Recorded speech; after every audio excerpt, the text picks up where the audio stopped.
selamat petang semua kepada fans-fans Harimau Melaya. So hari ini kita sangat bertuah, kita bersama dengan CEO Seri Pahang FC, Datuk Muhammad Sufian Awang. Terima kasih Datuk. Terima kasih dengan Harimau Melaya. Terima kasih Harimau Melaya.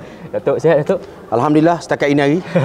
Okey, macam mana untuk first soalan ni, macam mana preparation Pahang untuk Seri Pahang season ni? Okey, so far Alhamdulillah. Bermula kita awal Januari itu hari, tempoh hari, kita dah bermula dengan baik. Sampailah kita diuji dengan cabaran pandemik 19 ini.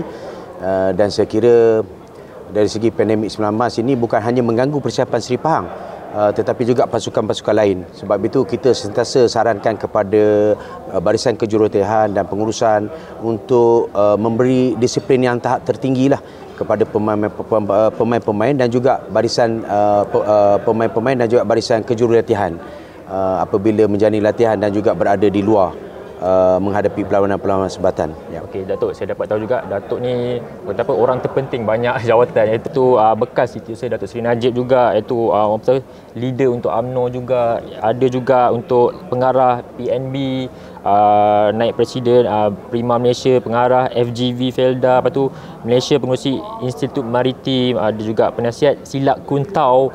Saya orang kata apa, macam kagum banyak jawatan yang Datuk pegang ni, semua penting-penting. So maybe Datuk boleh kongsikan dengan fans-fans kat luar sana macam mana Datuk bahagi masa semua tu. Pelibatan politik saya dulu, saya kira sewaktu bersama dengan bekas atau mantan Perdana Menteri itu dah lama saya bersama dengan beliau. Dan apabila saya bersama dengan Seri Pahang FC, saya dititahkan oleh tuan punyalah kelab Yang Amat Mulia Tengku Muda Pahang yang sentiasa memberi semangat motivasi kepada saya untuk memimpin ataupun mentadbir kelab Seri Pahang bersama juga dengan lembaga pengarah yang ada. Dan memang dalam kesibukan itu kerana minat ya. Apabila kita minat ni, kita sukan ni dalam hati saya. Selain daripada bola sepak, sehingga sekarang ni saya main rugby. Saya ada pasukan rugby bersama dengan veteran-veteran Pahang dan baru saja bermain baru-baru ni di Sabah. Dan sukan tu di hatilah ya. Apabila kita minat sesuatu ni, tak kira apa yang berlaku pun, kita akan buat masa untuk sukan tersebut. Apatah lagi memegang nama yang besar Seri Pahang FC ni, pastinya menuntut kecemerlangan. Jadi bila untuk kecemerlangan ni, perhatian harus diberilah. Dan sebagai CEO yang dulu pernah saya manage pasukan pada 2018, saya kira ini satu anugerah yang besar lah bagi saya untuk memimpin Seri Pahang FC atas kepercayaan Yang Amat Mulia Tengku Muda Tengku Abdul Rahman Ibnu Almarhum Sulaiman Ahmad Shah dan juga barisan lembaga pengarah kepada saya. Okay, macam Datuk sini kata still lagi aktif main rugby, orang kata apa, macam mana Datuk mengekalkan stamina yang tinggi tu, orang kata apa, nak bagikan banyak-banyak masa tu, dan yang sama orang kata apa, PRU ni bila-bila saja bakal diadakan, nak bagikan masa tu. Kepada saya mudah saja, kehendaknya adalah di hati dan di minda. Masa bukan kita yang bukan masa mencari kita yang mencari masa. Jadi ketetapan disiplin kita tu nak kena ada.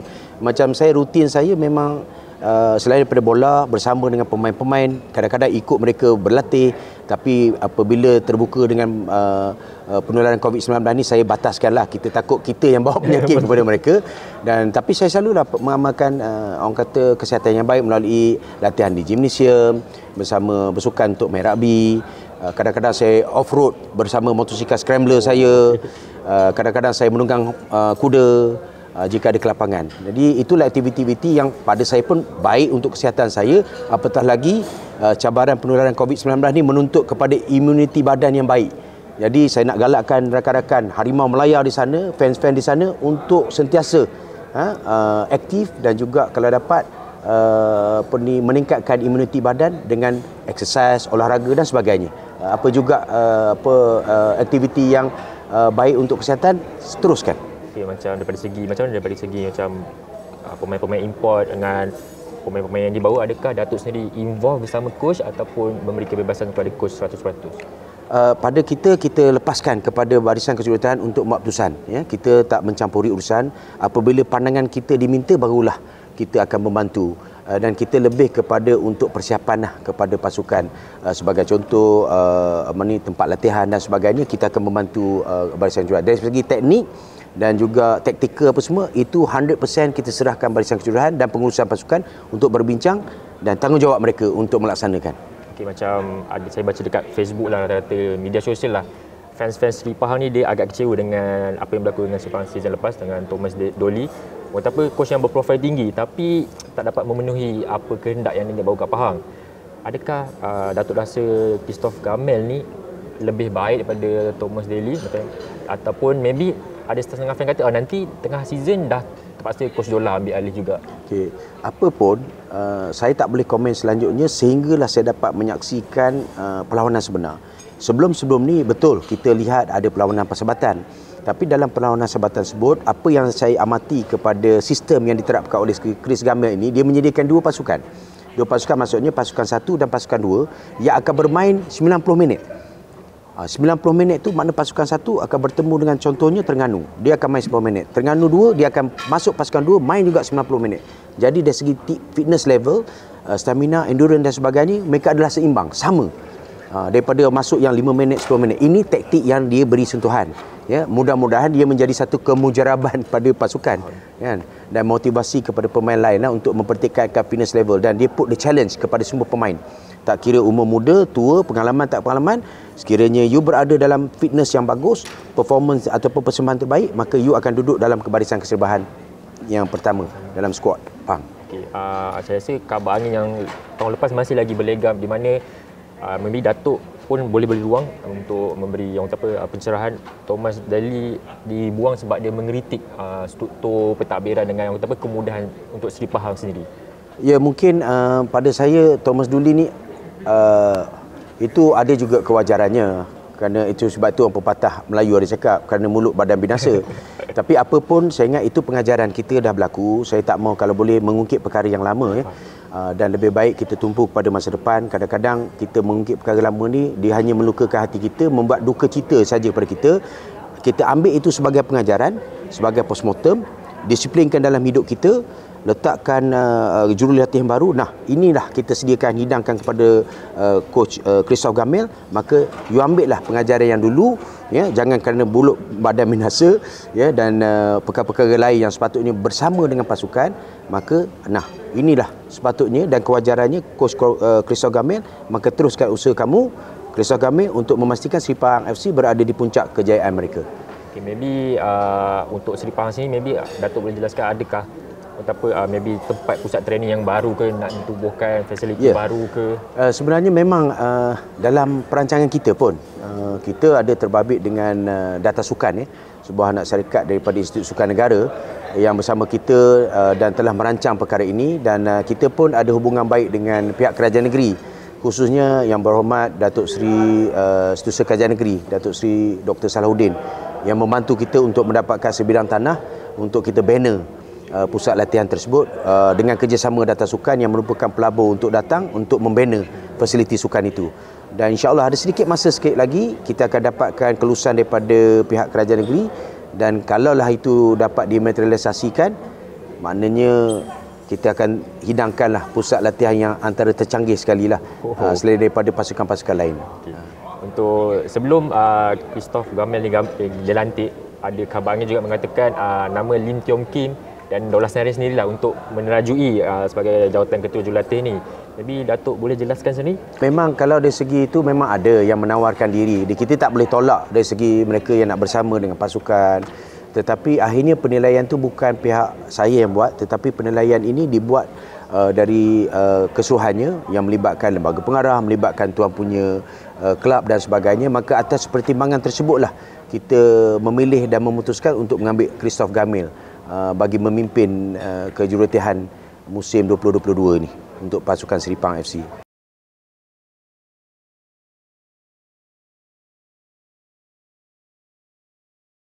Untuk membentuk pasukan yang kuatlah pada saya, kita harus menumpukan kepada barisan pelapis. Sebab itu saya kira apa yang ditekankan oleh Presiden FAM Datuk Hamidin yang menekankan kepada pembangunan bola sepak. Yang pasti pembangunan perisiatan ini akan menuntut kepada usaha gigih bukan hanya dalam FAM sendiri, tetapi badan-badan gabungan dan juga kelab-kelab seperti Seri Pahang FC. Saya kira itu adalah agenda terbesar dan paling afdal, paling utama sekiranya kita nak melihat bakat-bakat baru ini dapat ditonjolkan. Kadang-kadang kita ni berasaskan kepada bakat-bakat lama. Jadi bakat-bakat baru ni tak pernah dilihat. Dan saya setujulah kadang-kadang pandangan daripada peminat bola sepak, pengulas-pengulas bola sepak, bahawa pembangunan bola sepak negara ini harus dipertingkatkan dan bagilah peluang kepada pemain-pemain pemuda, Kalau kita tengok pasukan-pasukan lain, sebagai contoh Indonesia, bagaimana Indonesia bangkit baru-baru ni meletakkan pemain pemuda yang saya kira saya anggap mereka ni macam tak ada jantung berlari, ya. Dan nak beraksi bersama pasukan kita, saya nampak macam ada sikit kelemahan kat situ. Tapi apapun ini dah terjadi, dah berlaku, pengajaran kepada kita tinggalkan sejarah kita ke depan dan kita analisakan untuk kebaikan kita bersama.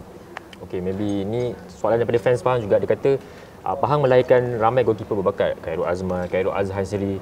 Tiba-tiba season ni Pahang mengambil keeper import Mamadou Samasa. So adakah Pahang memang dah tak nak produce goalkeeper baru? Okay. Ataupun kenapa memilih Mamadou Samasa sebagai goalkeeper? Kalau kita tengok rekod-rekod terlepas, hasil dari pengamatan kita dan postmortem, baik daripada kejuruteraan yang lama dan yang baru, termasuklah lembaga pengarah sendiri, kita melihat bahagian pertahanan Pahang ini cukup lemah pada ketika yang lepas-lepas, ya.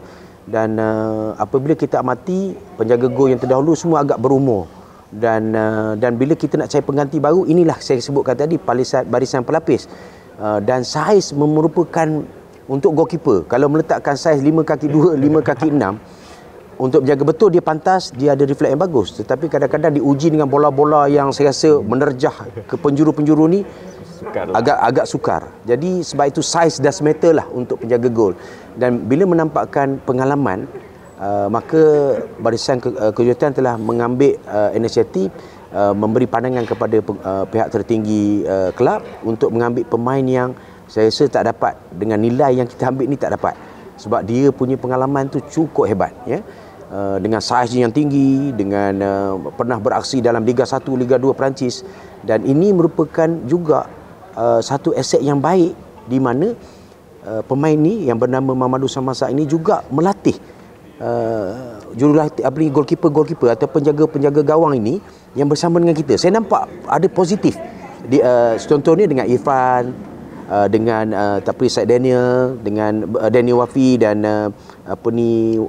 Amiruddin, tak salah saya, pemain muda. So saya nampak mereka memberi reaksi yang sangat baik. Inilah ilmu saya kira yang patut kita dedahkan kepada penjaga gol, dan bukannya kita nak menidakkan. Kalau ada yang bagus dan baik, dan pastilah kalau penjaga gol ni tidak ada yang rendang lah. Semuanya kalau boleh yang bersaiz bagus lah, tinggi lah. Ini memberi keutamaan. Sebagaimana kita tengok Terengganu, ada sampai 2 meter. Hadi dah sampai. Hadi tu dia nak petik buah kelapa pun mudah, kan? Contoh lah, kan? Mana saiz begitu telah dikedepankan untuk menjadi penjaga gol. Okay, maybe akhir katalah Datuk sendiri, untuk buat fans Seri Pahang kat luar sana, adakah Datuk menjanjikan at least mengembalikan zaman kegemilangan Seri Pahang sendiri, dan kata apa, tak ada kontroversi yang melanda ataupun isu-isu gaji untuk Seri Pahang season ni? InsyaAllah.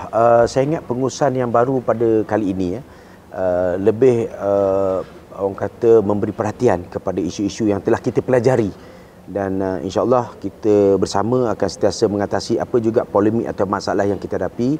Dan pada kali ini saya kira dengan sokongan daripada pihak ke-12 iaitu penyokong yang setia, khususnya penyokong-penyokong Hogoh Pahang Hogoh ni, yang saya kira di merata tempat lah, saya cukup bangga lah, dan saya cukup salute lah kepada penyokong-penyokong ni. Salute 110% lah.